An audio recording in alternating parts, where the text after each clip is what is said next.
পেয়ে মরছিলাম। তা তো মেয়ে আমাকে ভালোবাসে না, কিন্তু মেয়ে একটা আমি খুব ভালোবাসি।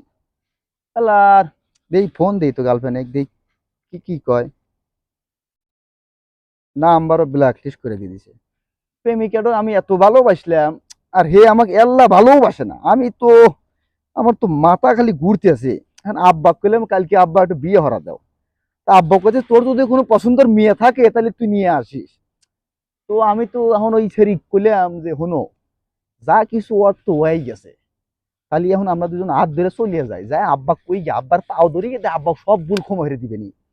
কিন্তু মিয়া কইতেছে কি যে আমি তো জামো, আমার তো মা অসুস্থ। তা আমি আবার কইলাম কি তাহলে তোর মা খাতির নিয়েই নাও। ওই সময় আমাকে এমন একটা কথা কইছে, তার ইংরেজি কথা কলি তো মানুষ খালি কব যে শালা খুললো কি। আর মেয়ের মা আমাকে কইতেছে কি তাহলে মেয়ে একচুয়ালি আমাকে নিয়ে নাও, এটা কোনো কথা নাই কস দালি। হ্যাঁ,